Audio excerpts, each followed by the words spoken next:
किसी समय की बात है जब मैं एक सुनहरे सुबह के क्षण में बैठा था, एक शांत नदी के किनारे। उस नदी का पानी जैसे कि सागर की गहराई का एक टुकड़ा हो, चकाचौंध करता हुआ बह रहा था। मैं उस समय सोच रहा था कि इस धरती पर कितने अद्भुत जीव हैं, लेकिन उनमें से एक विशेष जीव मेरे मन को बहुत भाता है। वह है पक्षी। पक्षियों की दुनिया में एक विशेष पक्षी है जो न केवल अपनी खूबसूरती के लिए जाना जाता है बल्कि अपनी अद्भुत यात्रा के लिए भी। यह पक्षी है नदी का सबसे दूरदर्शी पक्षी। उस पक्षी का नाम सुनते ही मेरे मन में एक छवि उभरती है। यह पक्षी अपनी लंबी रंग बिरंगी पंखों के साथ आसमान में उड़ता है, जैसे कि वह अपने ही सपनों में खो गया हो।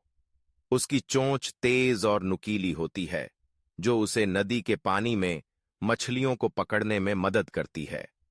वह जब उड़ता है तो उसके पंखों की आवाज जुनाई पितीता पोकियस कराबती माबू यावा सुनाई देती है, जैसे कि वह एक संगीत की धुन गा रहा हो। उसकी उड़ान में एक अनोखी लय होती है जो उसे अन्य पक्षियों से अलग बनाती है। यह पक्षी जब नदी के किनारे बैठता है तो उसकी आंखें चमकती हैं, जैसे कि वह अपने आसपास की हर चीज को देख रहा हो। उसकी आंखों में एक गहराई होती है जो उसके अनुभवों को दर्शाती है। वह जानता है कि नदी का पानी उसके जीवन का अभिन्न हिस्सा है। जब वह पानी में उतरता है तो उसकी चोंच तेजी से चलती है और वह मछलियों को पकड़ने में माहिर होता है। यह उसे न केवल भोजन देता है बल्कि उसे अपने अस्तित्व का एहसास भी कराता है। लेकिन इस पक्षी की कहानी सिर्फ खाना खाने तक सीमित नहीं है। यह पक्षी हर साल हजारों मील की यात्रा करता है। वह अपने पुराने स्थानों को छोड़कर नए स्थानों की खोज में निकलता है।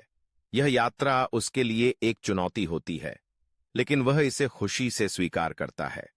जब वह उड़ान भरता है तो उसकी आंखों में एक चमक होती है, जैसे कि वह अपने लक्ष्य की ओर बढ़ रहा हो। उसकी उड़ान में एक अद्भुत साहस होता है जो उसे हर कठिनाई का सामना करने के लिए प्रेरित करता है। यह पक्षी जब अपने नए स्थान पर पहुंचता है तो वह अपनी नई भूमि को अपने पंखों से छूता है। वह वहां के वातावरण को अपने अंदर समाहित करता है। वह नए दोस्तों के साथ मिलकर नई कहानियां बनाता है। उसकी यात्रा केवल भौगोलिक नहीं होती, बल्कि यह एक आत्मिक यात्रा भी होती है। वह अपने अनुभवों को साझा करता है और अपने नए घर में एक नई पहचान बनाता है। कभी कभी जब मैं उसे देखता हूं तो मुझे लगता है कि वह केवल एक पक्षी नहीं है, बल्कि एक जीवन दर्शन है। वह हमें सिखाता है कि जीवन में चुनौतियां होंगी, लेकिन हमें कभी हार नहीं माननी चाहिए। हमें अपने सपनों की ओर उड़ान भरनी चाहिए, चाहे रास्ता कितना भी कठिन क्यों न हो। उसकी यात्रा हमें यह भी याद दिलाती है कि हम सभी एक दूसरे से जुड़े हुए हैं। हम सभी को अपनी अपनी यात्रा करनी है, लेकिन अंततः हम सभी एक ही आसमान के नीचे हैं। उस पक्षी की आवाज जब वह अपने साथी पक्षियों के साथ गाता है तो वह एक सामूहिकता का प्रतीक बन जाती है। यह आवाज हमें एकता का एहसास कराती है। वह हमें यह बताता है कि हम अकेले नहीं हैं, बल्कि हमारे आसपास हमेशा कुछ न कुछ है जो हमें समर्थन देता है। जब मैं उस नदी के किनारे बैठा होता हूं तो मुझे उस पक्षी की कहानी सुनाई देती है। उसकी उड़ान, उसकी यात्रा, उसकी संघर्ष और उसकी खुशियां, सब कुछ एक अद्भुत कड़ियों की तरह जुड़ा होता है। वह हमें यह सिखाता है कि जीवन में हर पल का आनंद लेना चाहिए, क्योंकि हर पल एक नई कहानी है। इस पक्षी की उपस्थिति मुझे प्रेरित करती है। मैं सोचता हूं कि क्या मैं भी अपनी जिंदगी में उस पक्षी की तरह साहसिक हो सकता हूं? क्या मैं भी अपनी सीमाओं को पार कर सकता हूं? क्या मैं भी अपने सपनों की ओर उड़ान भर सकता हूं?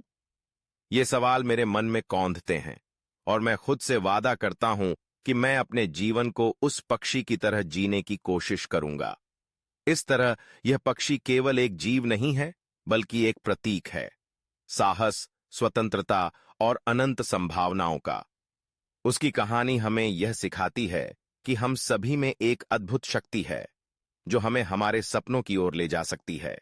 और जब हम अपने सपनों की ओर बढ़ते हैं तो हम न केवल अपने लिए बल्कि दूसरों के लिए भी प्रेरणा बनते हैं।